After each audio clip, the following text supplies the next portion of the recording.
यह दास्तान उस वक्त की है जब लोगों के दिल साफ थे और ऊपर वाले पर भरोसा पहाड़ों से भी ज्यादा मजबूत था। यह कहानी एक ऐसी भूख की है जिसने रूह को रोशन कर दिया और एक ऐसी गरीबी की है जो बादशाहों के खजानों से भी ज्यादा अमीर थी। इसे अपने दिल से सुनिएगा, क्योंकि यह सिर्फ एक कहानी नहीं बल्कि सच्चे इश्क और भरोसे का सबक है। एक बहुत ही पुराने शहर के किनारे घने जंगल के पास यूसुफ नाम का एक लकड़हारा रहता था। यूसुफ की जिंदगी बेहद गुर्बत और तंगी में गुजर रही थी, मगर उसके चेहरे पर हमेशा एक अजीब सा नूर और इत्मीनान रहता था। वह अपनी नेक बीवी ज़ैनब और 2 मासूम फूल जैसे बच्चों के साथ एक टूटी फूटी झोपड़ी में रहता था, जहां अक्सर चूल्हा ठंडा ही रहता था। यूसुफ के पास माल और दौलत के नाम पर कुछ न था, लेकिन उसके पास एक ऐसा खजाना था जो बड़े बड़े बादशाहों के पास भी नहीं होता।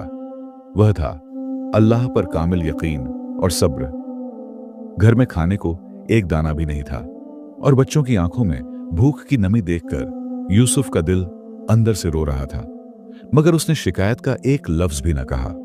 सुबह की पहली किरण के साथ उसने अपनी पुरानी कुल्हाड़ी उठाई और बीवी से कहा, अल्लाह मालिक है, वह अपने बंदों को कभी भूला नहीं करता। ज़ैनब ने नम आंखों से उसे रुखसत किया और दिल ही दिल में दुआ की कि आज अल्लाह कोई रोजी का सबब बना दे। यूसुफ जंगल में गया, जहां सन्नाटा था और सिर्फ परिंदों की आवाजें गूंज रही थीं।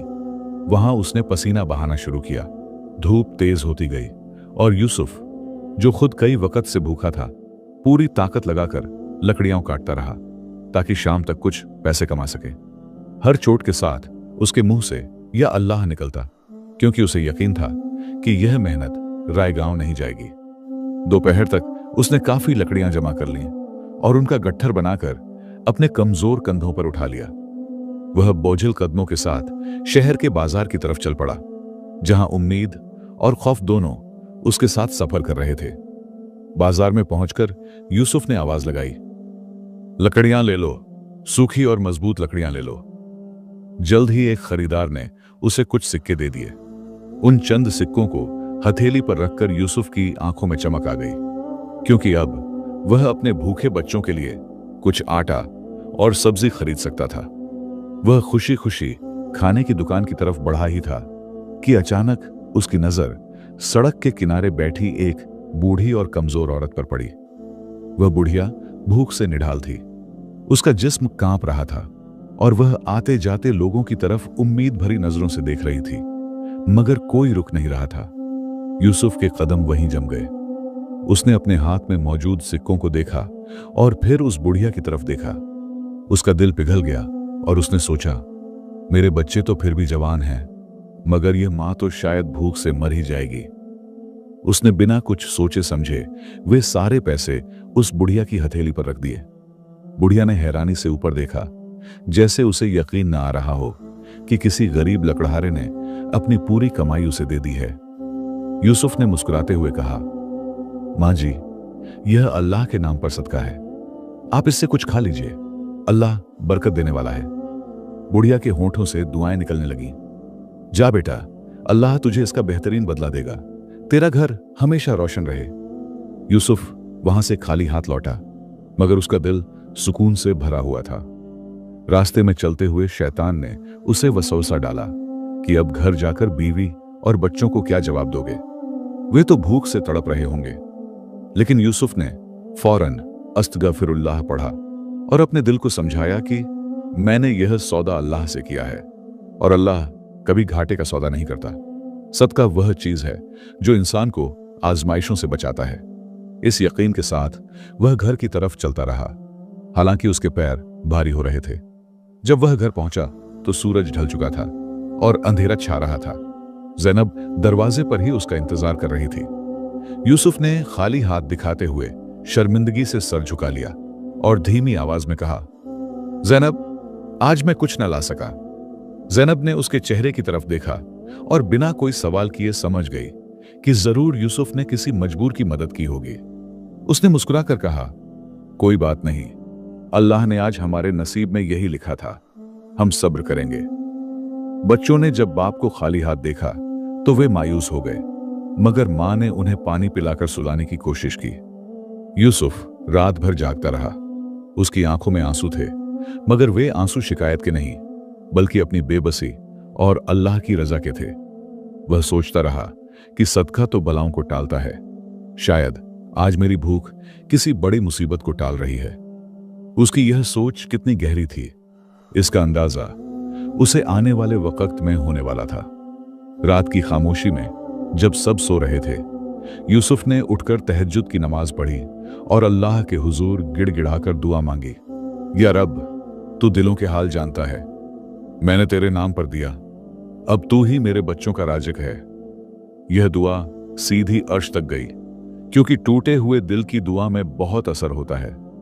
उसने फैसला किया कि कल वह फिर जाएगा और ज्यादा मेहनत करेगा, ताकि अपने घर वालों का पेट भर सके। अब कहानी में आगे बढ़ने से पहले आप लोगों से एक छोटी सी दरख्वास्त है कि अगर आप लोगों को हमारी ये कहानियां अच्छी लगती हों तो हमारे चैनल को सब्सक्राइब जरूर से करें। शुक्रिया। अगली सुबह भूख की शिद्दत और बढ़ गई थी। यूसुफ के जिस्म में ताकत कम थी, मगर हिम्मत पहाड़ जैसी थी। वह फिर से अपनी कुल्हाड़ी लेकर निकला, इस उम्मीद के साथ कि आज का दिन बेहतर होगा। उसे खबर नहीं थी कि अल्लाह आज उसका इम्तिहान और सख्त लेने वाला है, क्योंकि जितना बड़ा सब्र होता है उतना ही बड़ा इनाम होता है। क्या यूसुफ आज अपनी कमाई बचा पाएगा, या फिर कोई और जरूरतमंद उसके रास्ते में आ जाएगा? घर से निकलते वक्त उसने बच्चों को देखा जो कमजोरी से सो रहे थे। उनके सूखे होंठ देखकर उसका कलेजा फट गया, मगर वह मर्द था, उसे कमाना था, इसलिए उसने अपने जज्बात को काबू में किया और जंगल की राह ली। हवाएं तेज थीं और मौसम खराब हो रहा था, जैसे कुदरत भी आज उसे आजमा रही हो। यूसुफ बस चलता गया, अनजाने में कि आगे क्या होने वाला है। जंगल में पहुंचकर यूसुफ ने लकड़ियां काटना शुरू ही किया था कि अचानक आसमान पर काली घटाएं छा गईं और तेज आंधी चलने लगी।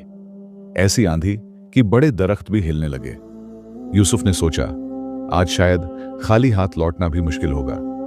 लेकिन तभी उसे दूर से किसी के रोने की आवाज सुनाई दी, एक ऐसी आवाज जो दर्द में डूबी हुई थी। क्या यह कोई नई आजमाइश थी? यूसुफ ने आंधी की परवाह किए बगैर उस रोने की आवाज का पीछा किया और देखा कि एक दरख्त के नीचे एक नबीना फकीर बैठा है। वह फकीर आंधी से डर रहा था और बार बार कह रहा था, कोई है जो इस अंधे की मदद करे? मैं रास्ता भटक गया हूं और भूख से मर रहा हूं। यूसुफ का दिल फिर से भर आया। उसने सोचा कि मैं तो देख सकता हूं, मेहनत कर सकता हूं, मगर यह शख्स तो बिल्कुल बेबस है। यूसुफ ने पहले तो उस नबीना शख्स को सहारा देकर एक महफूज गाड़ में बिठाया ताकि वह तूफान से बचा रहे। फिर यूसुफ वापस तूफान में गया और मुश्किल से कुछ लकड़ियां जमा की जो भीग चुकी थीं। भीगी लकड़ियों को बेचना आसान नहीं था, मगर यूसुफ ने हार नहीं मानी। काफी देर बाद तूफान रुका और यूसुफ ने वे लकड़ियां उठाकर शहर के बाजार का रुख किया। बाजार में लोगों की भीड़ कम थी, क्योंकि मौसम खराब था और भीगी लकड़ियों का कोई खरीदार नहीं मिल रहा था। यूसुफ दिल ही दिल में अल्लाह से दुआ कर रहा था, या अल्लाह, मेरे बच्चों का ख्याल रखना, बस कोई इन लकड़ियों को खरीद ले। आखिरकार एक दुकानदार ने तरस खाकर वे लकड़ियां बहुत कम दामों में खरीद लीं। यूसुफ को जो पैसे मिले वे कल से भी कम थे, मगर वह शुक्र अदा करते हुए आगे बढ़ा। जैसे ही वह पैसे लेकर खाना लेने जा रहा था, उसे वह नबीना फकीर याद आ गया जिसे वह गाड़ में छोड़ आया था। उसका जमीर उसे झंझोड़ने लगा। यूसुफ, क्या तू खुद खाना खाएगा और वह अंधा शख्स भूख से मर जाएगा? यह ख्याल आते ही उसके कदम रुक गए। यह एक बहुत बड़ा इम्तिहान था। एक तरफ अपने भूखे बच्चे और दूसरी तरफ एक बेबस मुसाफिर। यूसुफ ने एक लंबी सांस ली और अपने नफ्स के खिलाफ फैसला किया। वह बाजार से कुछ खाना और गरम रोटियां खरीदकर सीधा वापस उस गाड़ की तरफ गया। जब उसने वह गरम खाना उस नबीना फकीर के हाथ में दिया तो फकीर के चेहरे पर जो खुशी आई वह देखने लायक थी। फकीर ने खाना खाते हुए कहा, भाई, खुदा तुझे वह दे जो तूने कभी सोचा भी ना हो। तूने मेरी अंधेरी दुनिया में उजाला किया है। यूसुफ ने उसे पानी पिलाया और कहा, बुजुर्ग, यह सदका है, आप दुआ कीजिए कि अल्लाह इसे कबूल कर ले। यूसुफ जानता था कि सदका देने से माल कम नहीं होता, बल्कि उसमें बरकत होती है, चाहे वह जाहिरी तौर पर नजर ना आए। वह नबीना शख्स दुआएं देता रहा और यूसुफ वहां से निकल आया। आज फिर उसके हाथ खाली थे, मगर दिल रोशन था। घर की तरफ लौटते हुए यूसुफ के पैरों में बिल्कुल जान नहीं बची थी। कमजोरी से उसे चक्कर आ रहे थे। जब वह घर पहुंचा तो देखा कि उसके बच्चे भूख से रो रहे हैं और ज़ैनब उन्हें बहला रही है। बच्चों की रोने की आवाज ने यूसुफ के दिल को छलनी कर दिया। वह दरवाजे पर खड़ा होकर रोने लगा। उसे अपनी बेबसी पर बड़ा दुख हुआ कि वह एक बाप होकर भी कुछ न कर सका। ज़ैनब ने जब यूसुफ की हालत देखी तो वह समझ गई। वह दौड़ कर आई और यूसुफ को सहारा दिया। यूसुफ ने रोते हुए कहा, ज़ैनब, मुझे माफ कर दो। आज फिर अल्लाह के एक बंदे की जरूरत मेरे बच्चों की जरूरत पर भारी पड़ गई। ज़ैनब, जो सब्र की एक मिसाल थी, उसने यूसुफ के आंसू पोंछे और कहा, आप गम न करें। अगर हमने किसी का भला किया है तो अल्लाह हमारा बुरा कभी नहीं करेगा। वह रात उन लोगों पर कयामत की तरह गुजरी। बच्चे रोते रोते सो गए थे और यूसुफ और ज़ैनब सिर्फ पानी पीकर सोए। यूसुफ सोच रहा था, ऐ अल्लाह, यह कैसी आजमाइश है? क्या मेरा ईमान अभी भी कामिल नहीं?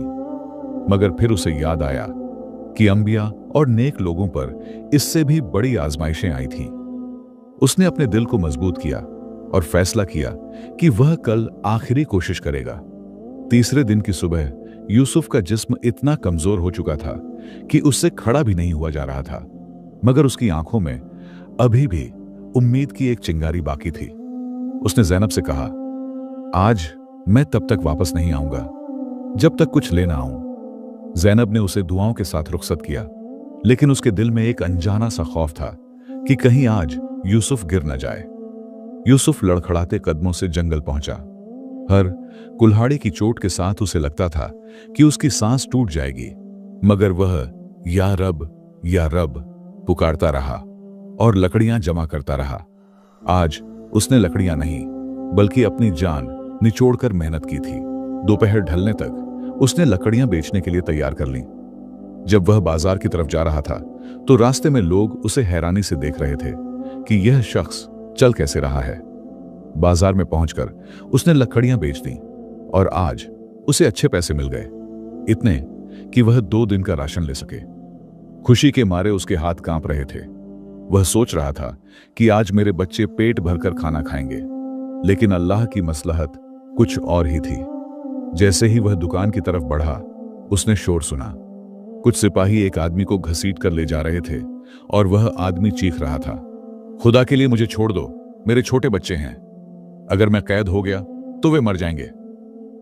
यूसुफ ने लोगों से पूछा, माजरा क्या है? लोगों ने बताया कि इस आदमी पर कुछ कर्ज है जो यह अदा नहीं कर पाया, इसलिए अब इसे कैद खाने ले जाया जा रहा है। वह आदमी यूसुफ के करीब से गुजरा और उसकी नजरें यूसुफ से मिली। उन नजरों में बेइंतहा इल्तिजा थी। यूसुफ के हाथ में पैसे थे और सामने एक मजलूम की आजादी। क्या यूसुफ आज तीसरी बार भी अपने बच्चों का निवाला किसी और को दे देगा, या आज वह अपने परिवार को चुनेगा? यूसुफ का दिल जोर जोर से धड़कने लगा। एक तरफ वह आदमी था जो अपने बच्चों की खातिर गिड़गिड़ा रहा था, और दूसरी तरफ यूसुफ के अपने बच्चे थे जो 2 दिन से भूखे थे। यह फैसला करना मौत से भी ज्यादा मुश्किल था, लेकिन यूसुफ ने हमेशा सीखा था कि मुसलमान वह है जिसके हाथ और जुबान से दूसरे महफूज रहें और जो अपने भाई की मदद करे। उसने सोचा, अगर यह कैद हो गया तो इसका घर बर्बाद हो जाएगा। मेरा अल्लाह मुझे देख रहा है। बिना एक पल और जाया किए यूसुफ आगे बढ़ा और सिपाहियों को रोककर कहा, रुको, इसका कितना कर्ज है? सिपाही ने हैरानी से इस फटे हाल लकड़हारे को देखा और रकम बताई। यह इत्तेफाक था या अल्लाह की मर्जी कि वह रकम उतनी ही थी जितने पैसे यूसुफ के पास थे। यूसुफ ने कांपते हाथों से वे सारे पैसे सिपाही को दे दिए और कहा, इसे छोड़ दो, इसका कर्ज अदा हो गया। वह आदमी आजाद होते ही यूसुफ के पैरों में गिर गया और रोने लगा। भाई, तुम कौन हो? तुमने मेरी जिंदगी बचा ली, तुमने मेरे बच्चों को यतीम होने से बचा लिया। यूसुफ ने उसे उठाया और नम आंखों से कहा, मेरे भाई, शुक्रिया उस जात का अदा करो जिसने मुझे तुम्हारे पास भेजा। सदका मुसीबतों को टाल देता है। जाओ अपने बच्चों के पास। वह आदमी दुआएं देता हुआ चला गया, मगर अब यूसुफ अकेला रह गया था। अब यूसुफ के पास न पैसे थे, न ताकत और न ही घर जाने की हिम्मत। उसने सोचा, अब मैं किस मुंह से ज़ैनब के सामने जाऊंगा? 3 दिन से मैं खाली हाथ जा रहा हूं। उसकी आंखों के सामने अंधेरा छाने लगा। वह बाजार से निकलकर शहर के बाहर बहने वाली नदी के किनारे चला गया। वहां जाकर वह एक पत्थर पर बैठ गया और फूट फूट कर रोने लगा। या अल्लाह, मेरी हिम्मत अब जवाब दे रही है। मैं तेरा नाशुक्रा नहीं बनना चाहता, मगर मेरे मासूम बच्चों की भूख मुझसे देखी नहीं जाती। तू रहमान है, तू रहीम है, कोई रास्ता निकाल। वह वहीं बैठा रहा यहां तक कि शाम हो गई। सूरज डूबने वाला था और नदी का पानी सुर्ख हो रहा था। यूसुफ ने नदी से पानी पिया ताकि पेट की आग कुछ ठंडी हो, मगर भूख पानी से कहां बुझती है। घर पर ज़ैनब परेशान थी। रात होने को आई थी और यूसुफ नहीं लौटा था। बच्चों की आवाजें अब खामोश हो चुकी थीं, क्योंकि उनमें रोने की भी ताकत नहीं थी। ज़ैनब ने मुसल्ला बिछाया और अल्लाह से मांगना शुरू किया, या रब, मेरे शौहर की हिफाजत फरमा। वे जहां भी हों, उन्हें अपनी अमान में रख। हमें कुछ नहीं चाहिए, बस वे सही सलामत वापस आ जाएं। नदी के किनारे बैठे यूसुफ को अचानक महसूस हुआ कि कोई उसके पीछे खड़ा है। उसने मुड़कर देखा तो एक निहायत ही नूरानी चेहरे वाले बुजुर्ग खड़े थे, जिन्होंने सफेद लिबास पहना हुआ था। उनके चेहरे पर ऐसी कशिश थी कि यूसुफ का डर खत्म हो गया। बुजुर्ग ने नरम लहजे में पूछा, बेटा यूसुफ, तुम यहां अकेले क्यों रो रहे हो? घर क्यों नहीं जाते? यूसुफ हैरान रह गया कि यह अजनबी उसका नाम कैसे जानता है। उसने अदब से कहा, बाबा, मैं एक बदकिस्मत बाप हूं। 3 दिन से कोशिश कर रहा हूं कि बच्चों के लिए कुछ ले जाऊं, मगर हर बार अल्लाह किसी और जरूरतमंद को मेरे सामने ले आता है। मैंने सब कुछ दे दिया, अब खाली हाथ घर जाने की हिम्मत नहीं है। बुजुर्ग मुस्कुराए और उनकी मुस्कुराहट में बड़ा सुकून था। उन्होंने कहा, यूसुफ, जिसे तुम अपनी बदकिस्मती समझ रहे हो, दरअसल वह तुम्हारी खुशकिस्मती है। अल्लाह उस शख्स को सबसे ज्यादा आजमाता है जिसे वह सबसे ज्यादा पसंद करता है।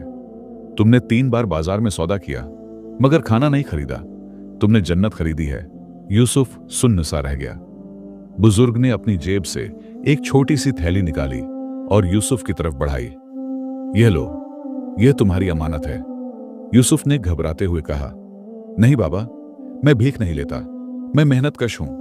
बुजुर्ग ने कहा, यह भीख नहीं है बेटा, यह उस कर्ज की वापसी है जो तुमने अल्लाह को दिया था। अल्लाह कभी किसी का उधार नहीं रखता। यूसुफ ने कांपते हाथों से वह थैली ली। वह थैली वजनी थी। इससे पहले कि वह कुछ और पूछता, वे बुजुर्ग वहां से मुड़कर चल दिए और देखते ही देखते अंधेरे में गायब हो गए। यूसुफ ने थैली खोलकर देखा तो उसकी आंखें फटी की फटी रह गईं। उसमें चमकदार सोने के सिक्के और जवाहरात थे, इतने कि वह पूरी जिंदगी बैठकर खा सकता था। उसे यकीन नहीं आ रहा था। क्या यह ख्वाब है? उसने खुद को छुटकी काटी। यह हकीकत थी। यह उसके सदके और सब्र का फल था। वह दौड़ता हुआ घर की तरफ भागा। रास्ते में उसने सोचा कि कहीं यह सपना टूट न जाए, मगर यह अल्लाह की तरफ से एक मौजज़ा था, उस बंदे के लिए जिसने अपनी जरूरत पर दूसरों को तरजीह दी थी।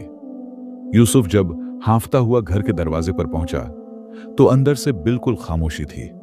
कोई आहट नहीं, कोई रोना नहीं। एक अजीब सा डर उसके दिल में बैठ गया। क्या बच्चों को कुछ हो गया? क्या वो देर से पहुंचा है? उसने दरवाजे को धक्का दिया और अंदर का मंजर देखकर उसके हाथों से वो सोने की थैली जमीन पर गिर गई। ऐसा क्या देखा यूसुफ ने? यूसुफ ने जैसे ही दरवाजा खोला, उसने देखा कि घर के अंदर चिराग जल रहा है और खुशबू आ रही है। दस्तरख्वान बिछा हुआ है और उस पर तरह तरह के खाने रखे हैं, गरम रोटियां, फल और दूध। ज़ैनब और बच्चे सुकून से बैठे हैं और उनके चेहरे पर मुस्कुराहट है।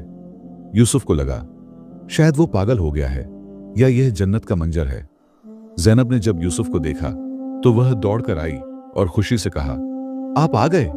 देखिए, अल्लाह ने हमारी सुन ली। यूसुफ ने हैरानी से पूछा, ज़ैनब, ये सब कहां से आया? मैं तो अभी आया हूं। ज़ैनब ने बताया, कुछ देर पहले शाही महल से कुछ खादिम आए थे। उन्होंने कहा कि बादशाह सलामत ने यह सब भेजा है। और कहा है कि यूसुफ हमारा खास मेहमान है। यूसुफ का दिमाग चक्कर खा गया।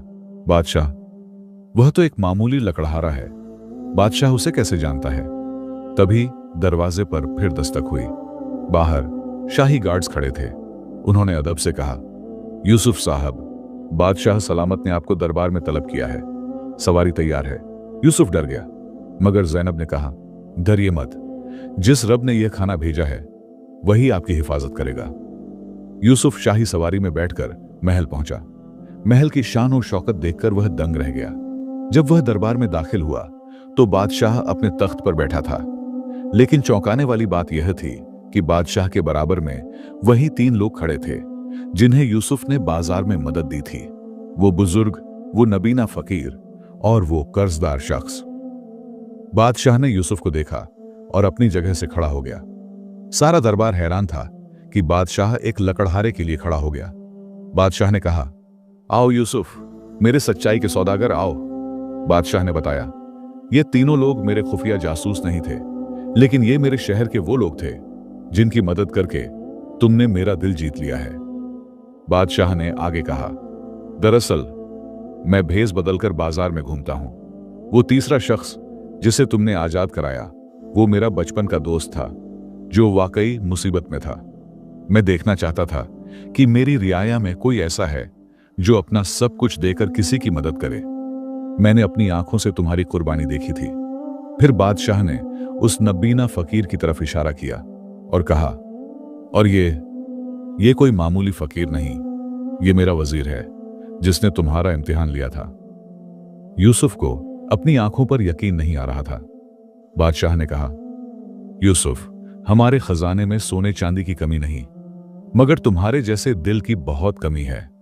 तुम्हारी ईमानदारी और सदके ने आज तुम्हें यहां पहुंचाया है। बादशाह ने ऐलान किया, आज से यूसुफ शाही जंगलात का निगहबान होगा और इसके घर की सारी जिम्मेदारी शाही खजाने पर होगी। यूसुफ की आंखों से शुक्र के आंसू बहने लगे। वह जमीन पर सजदे में गिर गया और अल्लाह का शुक्र अदा किया। उसे वो हदीस याद आ गई, सदका माल को कम नहीं करता। आज दुनिया ने देख लिया था।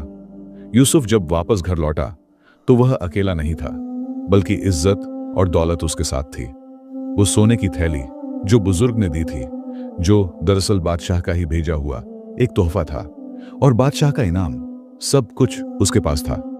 मगर यूसुफ के दिल में आज भी वही आजिज़ी थी। आप लोग हमारी ये कहानी कहां से सुन रहे हैं? अपने शहर और मुल्क का नाम कमेंट बॉक्स में जरूर लिखें। इस कहानी का निचोड़ यह है कि हकीकी दौलत रुपया पैसा नहीं, बल्कि वो पाक दिल, सब्र और अल्लाह पर मजबूत यकीन है जो मुश्किल वक्त में भी डगमगाए नहीं। सदका देने से कभी घबराना नहीं चाहिए, क्योंकि यह वो तिजारत है जिसमें कभी नुकसान नहीं होता। हम सबको चाहिए कि हम अपनी जिंदगी में सदके की आदत डालें। जरूरी नहीं कि हम बहुत सारा पैसा दें। एक खजूर का टुकड़ा, एक प्यास बुझाने वाला पानी का घूंट या किसी रोते हुए को हंसाना भी सदका है। अल्लाह हम सबको यूसुफ जैसा दिल और ज़ैनब जैसा सब्र अता फरमाए। तो दोस्तों, यह थी सदके की बरकत और सब्र के फल की एक दिल को छू लेने वाली दास्तान। उम्मीद है कि इस कहानी ने आपके दिल में भी नेकी का एक दिया जलाया होगा।